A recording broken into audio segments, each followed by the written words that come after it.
In this little snip, I'll show you how to go ahead and change out the fluid level in your Garmin, in your Garmin depth finder transducer well. It comes with the 2019 and I guess the later models of the SeaDoo FishPro. What we have here is your depth finder and your transducer. It's located in a plastic ring here that has a top on it. Here's the transducer itself.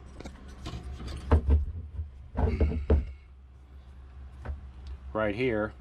And in order for this thing to work, that bottom part right there has to be fully immersed in fluid so that it can shoot the signal through the fluid that's in the inside of the transducer, basically called the transducer fluid.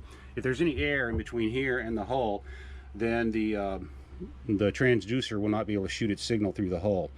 This ring here has been epoxied onto the bottom of the SeaDoo hull, and it should be sealed. You can see it doesn't have a bottom on it, but the bottom is actually not plastic but epoxy. They epoxy this ring in and they fill it with fluid, and then they immerse the transducer into the fluid, and then the fluid allows the signal to be shot through the fluid, through the hull, through the epoxy, through the hull, down to the bottom, then reflected back and read by the transducer.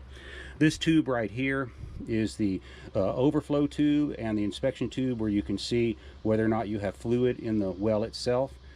And as you can see, there's no fluid in here. That's because I've sucked out and removed a lot of the fluid as part of my maintenance procedure.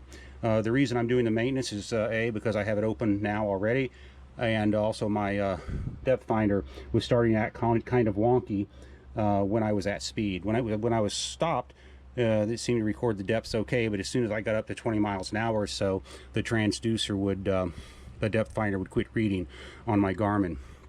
And at first I thought it was that I had some kind of discontinuity along the hull, and I checked and tried to see if there were any scratches or anything like that that might be disturbing the laminar flow coming past the transducer.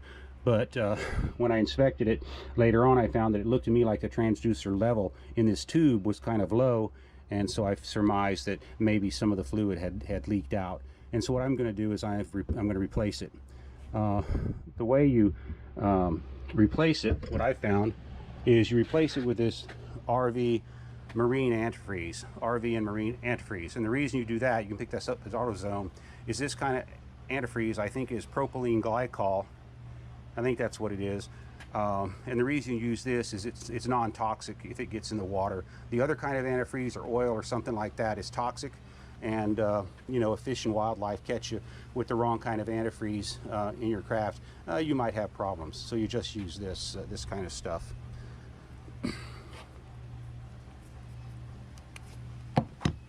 Now the easiest way I've found to get the fluid out is to use one of these big syringes that you can get on Amazon. This is called a Yobet 100 milliliter syringe, and it comes with a tube.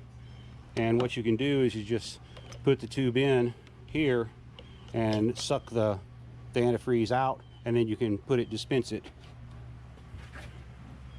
directly into here.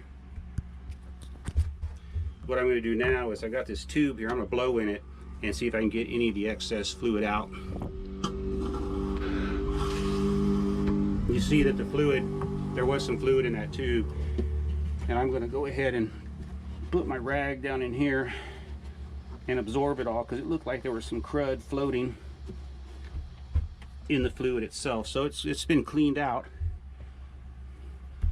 and I'll get a paper towel and clean that out a little bit better.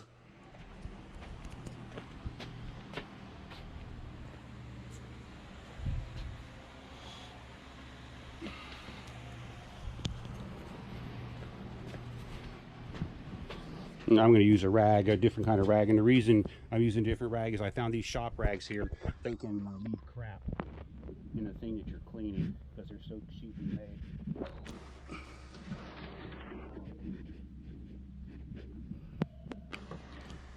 made. Okay, so we've cleaned that off there. And there's what it looks like. The tube has been cleared out.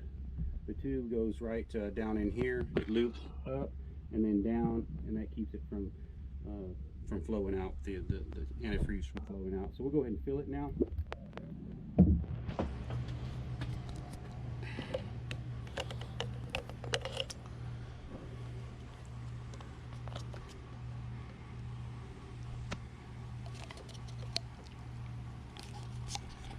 You might take about 200 milliliters of this stuff.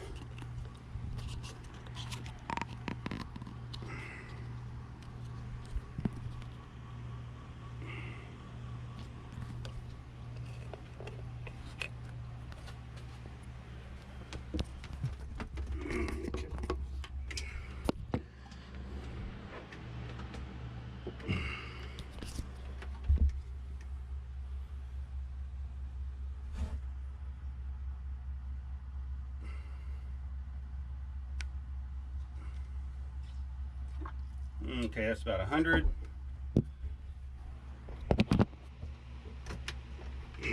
We'll go ahead and fill up the syringe again.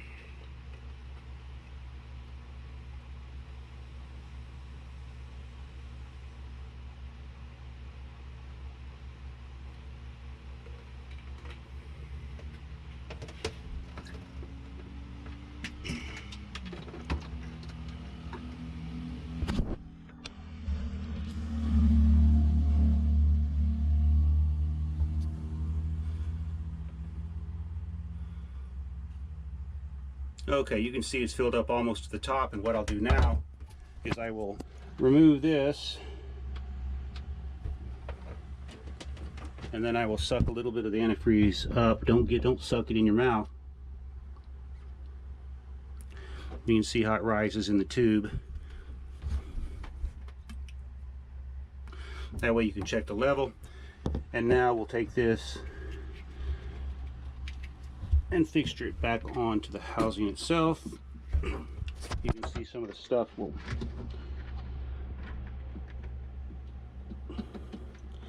come out. That snaps into place like that.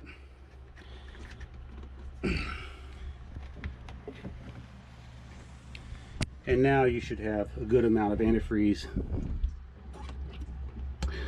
in your transducer. So that's the way to do it, and we'll see if that works any better next time. And then this fixture's back down here to make a loop. You don't want to let this thing fall down, because then your antifreeze, your transducer fluid will drain out.